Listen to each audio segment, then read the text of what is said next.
How's it going, everyone? My name is Adrian and welcome to the Stanley Parable. This game came out a long time ago, but I've actually only seen anything about it recently. This is a game that really makes you think, and I like games like that, so I'm going to get started on this. Begin the game. This is the story of a man named Stanley. Stanley worked for a company in a big building where he was employee number 427. Employee number 427's job was simple. He sat at his desk in room 427 and he pushed buttons on a keyboard. Orders came to him through a monitor on his desk, telling him what buttons to push, how long to push them, and in what order. This is what employee 427 did every day of every month of every year. And although others might have considered it soul-rending, Stanley relished every moment that the orders came in, as though he had been made exactly for this job. And Stanley was happy. Hey, whatever floats your boat, I guess. One day, something very peculiar happened. Something that would forever change Stanley. Something he would never quite forget. He had been at his desk for nearly an hour when he realized that not one single order had arrived on the monitor for him to follow. No one had showed up to give him instructions, call a meeting, or even say hi.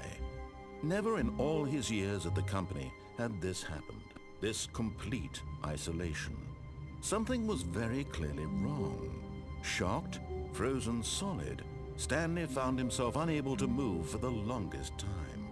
But as he came to his wits and regained his senses, he got up from his desk and stepped out of his office. Okay, so I can move around now.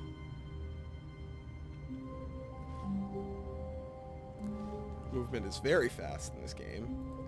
Can I do anything? Is there like an action button? Can I jump?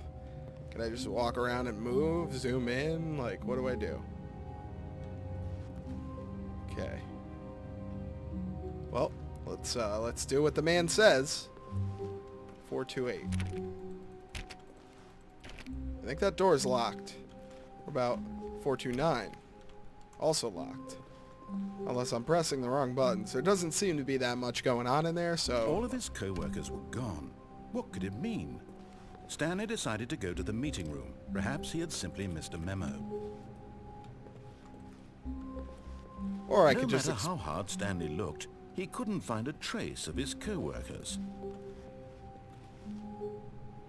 Wow, this guy's job must be really boring. All he does is just sit there and sharpen pencils all day. Sorry about that. What does this say? Who farted?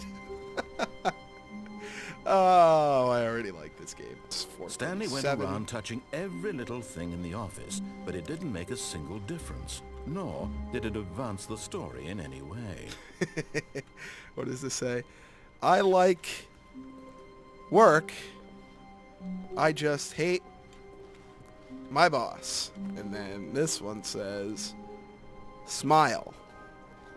Okay, then. Oh, what a nice vista. What's out here? Jesus. We live in purgatory or something? What the hell? What does this say? Be my Valentine. Oh, with a nice, nice coffee mug stain sitting there. What is this? Oh, I just shut it off. Okay, can I turn this one on? No, I cannot. Oh, I wonder if I can go in here. I wonder what's in here. Yeah, they're probably preoccupied in there with something. Something is happening in this room with this particular room number that shouldn't be going on at work, I assume. Can I go in here? Stanley clicked on literally every single door in the office because he doesn't pick up well on cues from his environment. I guess I don't, because it took me far too long to come into this room. Nothing there, and I hate Mondays. More like I hate every day. Oh, wow, look at that. Okay. In here we go. Nothing there. Oh, geez. Wow. The sensitivity on this mouth is 415. Nothing there. That's a gloomy looking room. Sales in this quarter. I don't feel like reading all that. Can't go in there anyway. When Stanley came to a set of 2 open doors, he entered the door on his left. Oh, man. One thing about me is I don't like people telling me what to do. I mean, that part of me would make me go into the right door. But, I don't know what to do. Let's just follow orders. And here we go. Yet there was not a single person here either. Feeling a wave of disbelief, Stanley decided to go up to his boss's office, hoping he might find an answer there. Okay. Well, there's a lot of stuff to read over here. I don't feel like reading every single one of these. Do not alter without consulting whiteboard manager. Oh, well. Seems like a lot of strange and pointless jobs in this office. The future was yesterday, tomorrow is now. What? Hire somebody to fire the paper synergizing guy. Okay? Papers are too synergized. Fire paper guy. Oh, I see. I should have read top to bottom, like a normal person would read. Hire somebody to synergize papers. Okay. So just reverse the orders of all those things. What are your dreams for the future? Nature, talk radio, transcend. Plant life, less air. Okay, comatose. Jeez. Clear skin. Oh, whoa. Tips for not getting fired, talk less. Not easy for me to do. Do unbelievably amazing work all the time, every day, with no expectation of promotion or recognition.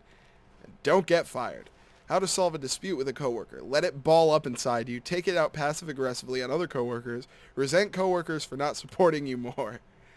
Using slides to assure employees that everything is okay. Make sure your slide has a slick blue graphic in the header. Throw some bevel on all the text.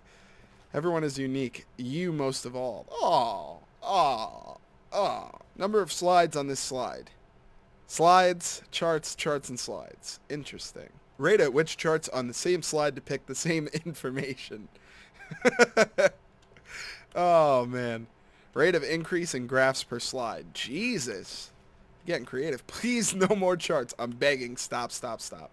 The Boss Appreciation Minute. On your Boss Appreciation Minute worksheet, circle the top 20 things you love most about your boss. Fill out, triplicate, and return to your boss, blah, blah, blah. I'm done reading all this stuff. By quarter? Yeah, I'm done reading all this. It's too much to read. Too much. Let's just get out of here.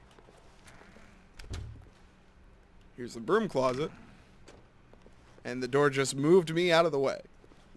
Stanley stepped into the broom closet, but there was nothing here, so he turned around and got back on track. Well, what do you mean there's nothing here? There's plenty here. There's, containers. There was nothing here. No choice to make, no path to follow. Just an empty broom closet. It's not no empty. Reason to still be here. I'm listing all the things I see. Some nice tape, wrench, pair of pliers. It was baffling that Stanley was still just sitting in the broom closet. He wasn't even doing anything. At least if there was something to interact with, he'd be justified in some way. As it is, he's literally just standing there doing sweet FA. Oh, you could say it. Sweet fuck all. That's what it is. Are you really still in the broom closet? I am. Standing around doing nothing? Yes, I am. Please offer me some explanation here. I'm genuinely confused. Because I want to look at every single pixel, every detail of this place. That's why. That's my reasoning. You do realize there's no choice or anything in here, right? I could just run around. Stanley walked past the broom closet. At least you would have had a reason for exploring it to find out. Well, what if you... It didn't occur to me, because literally, this closet is of absolutely no significance to the story whatsoever. And I'm okay with that. I would have thought to mention it. I could just run around in here for the entire half hour that I'm going to be playing this. Maybe to you, this is somehow its own branching path. Yeah. Maybe when you go talk about this with your friend, you'll say, "Oh, did you get the broom closet ending? The broom closet ending was my favorite." I hope your friends find this concerning. It's not how I sound. Ow!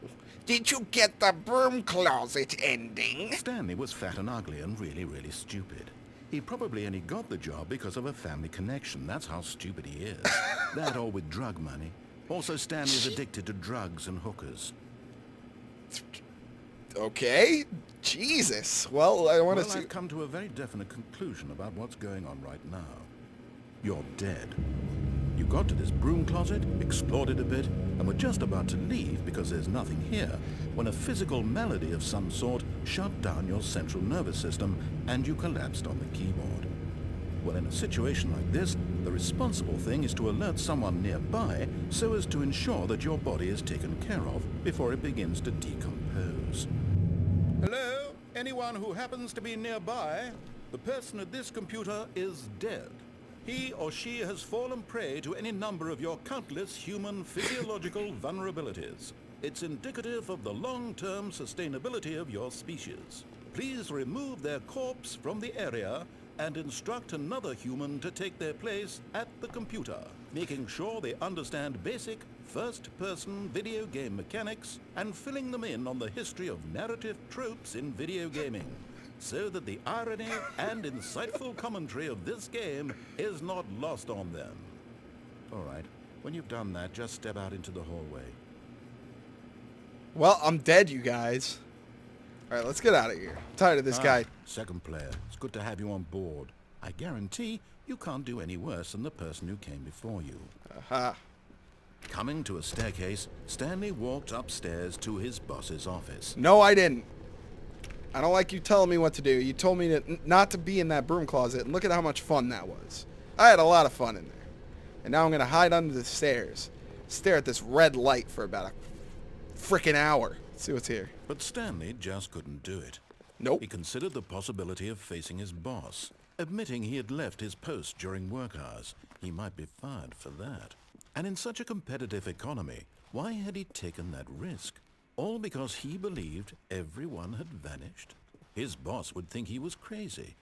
And then something occurred to Stanley. Maybe, he thought to himself, maybe I am crazy. All of my co-workers blinking mysteriously out of existence in a single moment for no reason at all? None of it made any logical sense. And as Stanley pondered this, he began to make other strange observations. For example, why couldn't he see his feet when he looked down? Whoa! Doors close automatically behind him wherever he went. And for that matter, these rooms were starting to look pretty familiar. Were they simply repeating? No, Stanley said to himself, this is all too strange. This can't be real. And at last, he came to the conclusion that had been on the tip of his tongue. He just hadn't found the words for it. I'm dreaming, he yelled. This is all a dream. Oh, what a relief Stanley felt to have finally found an answer, an explanation. His co-workers weren't actually gone. He wasn't going to lose his job. He wasn't crazy after all. And he thought to himself, I suppose I'll wake up soon. I'll have to go back to my boring real-life job pushing buttons. I may as well enjoy this while I'm still lucid. So, he imagined himself flying and began to gently float above the ground. Whoa. Then he imagined happening. himself soaring through space on a magical starfield, and it too appeared. Yeah. It was so much fun, and Stanley marveled that he had still not woken up. How was he remaining so lucid? And then perhaps the strangest question of them all entered Stanley's head. One he was amazed he hadn't asked himself sooner. Why is there a voice in my head dictating everything that I'm doing and thinking? Now the voice was describing itself being considered by Stanley, who found it particularly strange. I'm dreaming about a voice describing me, thinking about how it's describing my thoughts, he thought. And while he thought it all very odd and wondered if this voice spoke to all people in their dreams, the truth was that, of course, this was not a dream. How could it be? Was Stanley simply deceiving himself, believing that if he's asleep, he doesn't have to take responsibility for himself? Stanley is as awake right now as he's ever been in his life. Now, hearing the voice speak these words was quite a shock to Stanley. After all, he knew for certain, beyond a doubt, that this was in fact a dream. Did the voice not see him float and make the magical stars just a moment ago? How else would the voice explain all that? This voice was a part of himself too. Surely, if he could just... He would prove it. He would prove that he was in control, that this was a dream. So he closed his eyes gently, and he invited himself to wake up. He felt the cool weight of the blanket on his skin, the press of the mattress on his back, the fresh air of a world outside this one. Let me wake up, he thought to himself. I'm through with this dream. I wish it to be over. Let me go back to my job. Let me continue pushing the buttons. Please, it's all I want. I want my apartment, and my wife, and my job. All I want is my life exactly the way it's always been. My life is normal. I am normal. Everything will be fine. I am okay. Wow. That was fucking deep, dude. Stanley began screaming. Please, someone wake me up. My name is Stanley. I have a boss. I have an office. I am real. Please, just someone tell me I am real. I must be real. I must be. Can anyone hear my voice? Who am I? Who am I? And everything went black.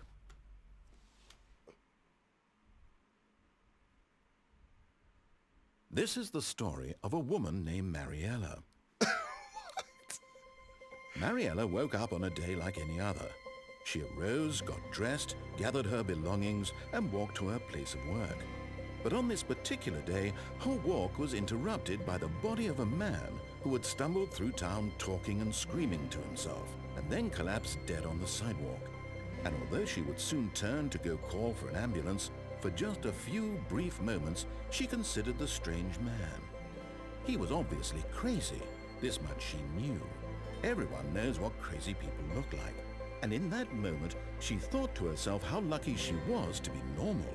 I am sane. I am in control of my mind. I know what is real and what isn't. It was comforting to think this, and in a certain way, seeing this man made her feel better. But then she remembered the meeting she had scheduled for that day.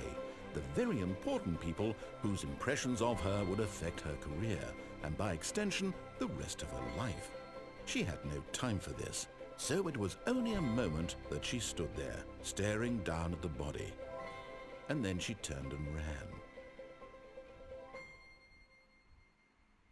Wow. Okay.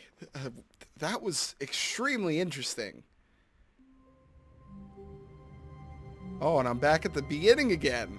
Wow. Okay, so I guess that's one of the endings that you can get in this game. Anyway, that's all the time I have for this video. I'm really enjoying this, though. It's like a very heavily narrative-based game, but it really makes you think. And I'm interested to see what else will happen if I take other paths, if I go the way he says, if I don't go the way he says.